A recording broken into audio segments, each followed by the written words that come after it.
Good afternoon, Costa Rica. TEDxJoven, youth, TEDx youth. So I thought today I would bring the youngest participant here with me on stage, my daughter, 5 months old. Amazing, and you can see she loves story time, so I hope she likes Dad's story today. Now, I love being a dad, but one of the biggest things that comes with it are profound questions. And I ask myself, what is it that I want most for my daughter? And not just for her, but actually for everyone. I want everyone to live at the corner of health and happiness. That's what we want. That's what I want for her and you. But the challenge is we inherited a world with some pretty big problems. It's what we call supersized problems, the kind that affect at least 1 billion people or more. And when you think about that, 1 billion people who have no electricity, or 1 billion people who are unable to read or write, or have no access to the internet, that is crazy.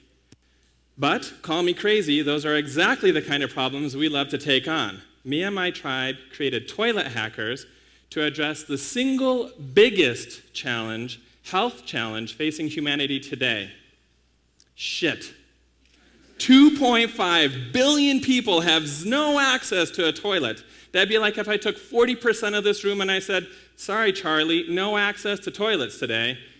That's what the world is like. And so we don't think that's acceptable. We want to do something about that. But that is a really big problem. And that is really hard to figure out.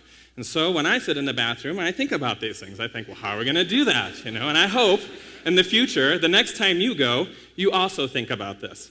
And not necessarily just toilets, some supersized problem. The thing that we were thinking about, we're like, well, is this an issue of money or innovation or willpower? And the answer we came to was no. But what was it? And when we discovered what that was, we realized we had a superpower. And every single person that we have ever met has this superpower. Every single person in this room, listening around the world, has this power. So you ask me, Michael, what is this superpower you're talking about? And the answer is choice. And the ability to understand the decisions you are making and the impact they have in the world around you. No one's perfect. You make good choices or bad choices, but at the end of the day, the balance of that is either going to be good or bad. And the decisions that you make define who you are. That's your mindset. So we think there are two kinds of mindset. The ones who make good decisions, we say they're the gardeners. And the ones who spread those supersized problems that we're talking about, we call them blind hunters. People say to me, well, Michael, my decision doesn't really count. I'm just one person. And I was thinking about that the other day, and I said to myself, well, let's look at the numbers. Let's be really scientific about it. Let's get out of the clouds and look at this. There are 7 billion neighbors, several in this room here today. You have 365 days in a year. If you just made one better decision per day, that would be 2.6 trillion opportunities to make the world a better place. That is a lot of possibility. But the people who make bad decisions, these blind hunters, let's look at their traits. The first thing is they are intentionally blind. They only want to see what they want to see. And when you talk to them, they'll say, hey, man, I'm just playing by the rules. The thing is, those rules are broken. I don't know anyone who would be willing to go hunting with a blind person. That is a dangerous affair. So let's get to other things that these blind hunters do. The first is they're radically short-term. Anyone know what this is? This is a mountain of skull bones from bisons. And in the great Wild West, we used to have herds of these things. But a few guys said, you know what, I'm going to clear that thing out. I'm going to make a quick buck today. And they nearly brought those things to extinction. And that short-termism reduces the possibility to generate new opportunities. The second thing is blind hunters take incredibly rich, diverse situations and they simplify them. And the more that you simplify something, you actually increase the risk. And this is the blind hunter's favorite thing to do, monoculture. I remember I lived in Brazil, and one day there was this incredible industrialist, and he said, Michael, look out the window. And I looked out the window, and it was this incredible green field. Incredible. And he said to me, you know what, Michael, those plants, all of them are genetically 100% the same. He had a big smile. And that put a terrifying frown on my face because I thought, that's arrogant. And if one bug figures out how to crack the code of that plant, boom, it's gone. So blind hunters create incredible systemic risk.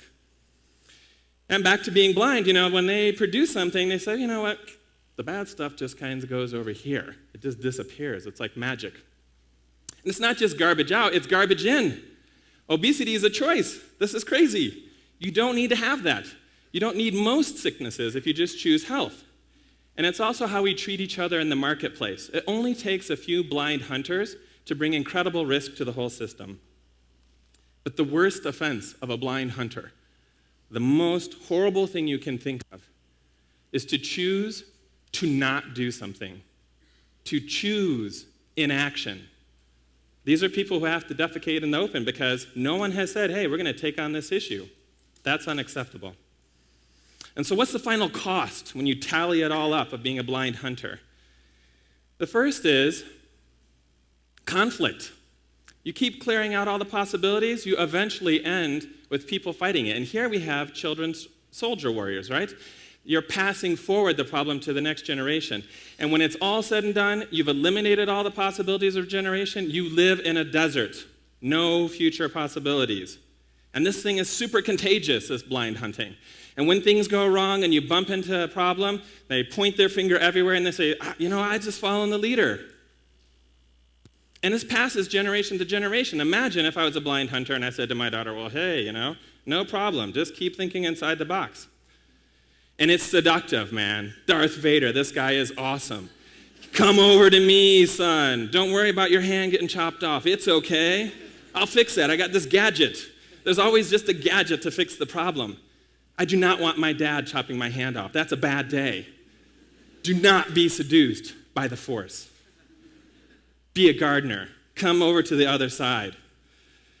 So, being a gardener, what does that mean? There's one principle. With every single decision that you make the world a better place. And the thing is, we've made a lot of poor decisions, so we need to make better decisions. And you have to rev up your brain. You are young. You have no excuse. You've got to turn that thing on. And you will see that if you have a good idea, it will take root. It will flourish, and it will spread. So you're young. You're trying to figure out, well, what am I going to be when I grow up? I still haven't figured it out, by the way. It's okay. But I know that there are different roles. And the first is the pollinator. So Pablo Jenkins is a dear friend of mine. That's why I'm here today. He's the organizer of this TEDxJoven, Pura Vida. And he is the ultimate pollinator. I have never seen someone with more Facebook friends, post more articles, talk about more cool things. His brother's talking about multiverses. I do not know what his parents were doing, but do more of it. That's amazing. Now, you might say, well, look, I can't figure out the multiverse. That's not who I am, but I'm really good at getting things done. And those people are called the transformers. So that's a role. And if you're older, like me, you're going to say, well, what can I do? I can take what I do know and share it with people, and that's called wisdom. But gardening is tough. This is not easy. So you need some tools.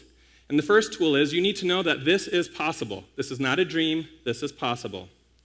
And the second thing is you have to take the long-term view. We are a culture that is incredibly impatient. But if you plant seeds and you think about it over the long run, it's amazing. At Toilet Hackers, we take a 100-year view. The other thing is you have to be willing to take a lot of bruises. Be an experimenter. If this guy hadn't figured this out, I wouldn't be blinded today by these amazing stage lights. But he figured it out. And he's figuring, and every one of you might have the next best idea. Another thing is, you must have patience and persistence because this is not linear. It's all over the place, but you will get to the destination. Now, I want you for 1 second to think of your brain as a watermelon. Okay, we're in Costa Rica. These are really tasty here. You have a choice. If you're perfectly efficient, which is a hallmark signature of the blind hunter, you will get this incredibly juicy watermelon with no seeds. No seeds for future ideas. When this thing is consumed, it's done. So what I'm going to ask you to do as a tool is to cultivate fertility. Plant ideas. Be filled with the seed of innovation. So what are the benefits? You're going to say to me, well, look, I've got my cool car and my house, and that's what the blind hunters give me. What do you got for me? First is a lush environment. The next is every time that you have a positive benefit, the bounty will be regenerative. It gets smarter, better, faster, stronger, more interesting. And you get trust. And this is invaluable between the generations. So let's talk about some gardeners really quick. Ron Finley, people said, hey man, there's food deserts. That's horrible. Ron said, I live in LA. I'm not taking that. Everywhere there's no garden, I'm going to put one. And this guy, Anant, he was the head of the largest computer lab, unbelievable budget, and he swapped that out to take up this thing called TEDx, which is an open platform for Harvard, MIT, Georgetown, all kinds of amazing schools, and the content is for free. No excuses. If you want to learn, you can. And so when someone asked him, they said, well, why would you give that up, man? That's an incredible post. And he said, because I want to educate 1 billion people. Wow, 1 billion people for free. That's amazing. I'm going to give a shout out to nature. We're in the right place for it. This is not a fire. This is the birth of your atmosphere. When I lived in Brazil, one of the most amazing things I ever witnessed was what I call the cloud factory. If I were employing the Amazon, it would be a cloud factory. It produces the atmosphere that gives your farmlands its ability to have water and you to drink. And here in Costa Rica, your nature works for the Ministry of Tourism. So, okay, wow, that's super cool. You're nonprofits. Can I make some money? The answer is yes. This guy, he created a device called Ready Set. Mike Lin, incredible engineer, used to work at Apple, swapped it out to take on problems in Africa. 1 billion people have no electricity, but every one of them has a phone. And it takes almost an hour to go get it charged if you're in certain places, and actually some a whole day, there and back.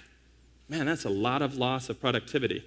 And so what this guy figured out what to do was take the sun, convert it into a super cool battery, charge it right where you're at, and make money. Micro-entrepreneurs and Vodafone, a big company, said, whoa, that's cool.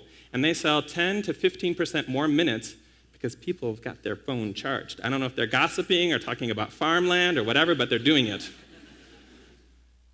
I was in real estate, and people would say, that's really dreamy, but how would this work? And I was in Fukuoka, Japan, one of my favorite cities on earth with dear friends, and I was walking, and I came across this thing, and I was astounded. I thought, whoa, that's a vertical park. No, it was a park on a building. So if this, all you need to see is that it's possible once. Every place could look like this. We're choosing that it doesn't. I say, let's choose that it does. And so what happens when all these great gardeners come together? You get Costa Rica, amazing country, Pura Vida. Yeah. The number one thing you export is leadership because you are showing that this can be done. In 1948, you abolished your military and said, let's put that in education and renewable resources. You had dangerous times around you, and you still did it, and you even convinced your neighbor, hey, you know what? We'll get rid of our military too because we're going to be friendly. The next thing was, people said, well, you can't grow and not chop down the forest at the same time. Not true.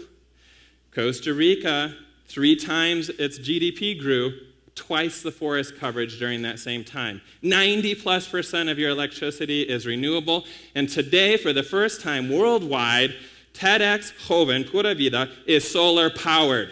This is awesome.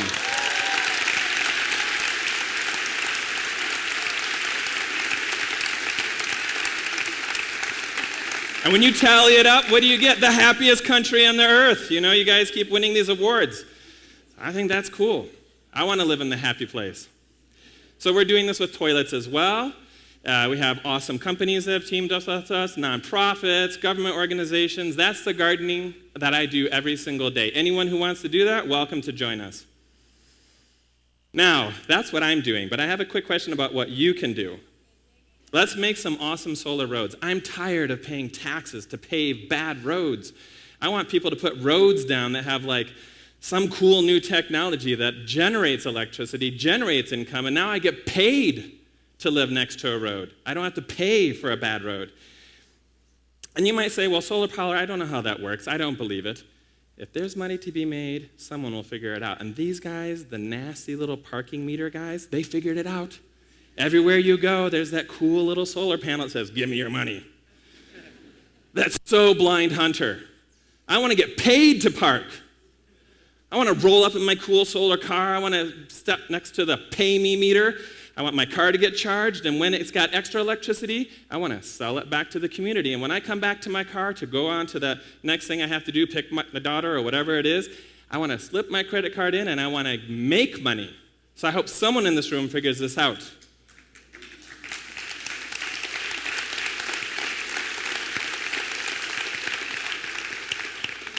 So I want you to make a decision, a choice, and a commitment.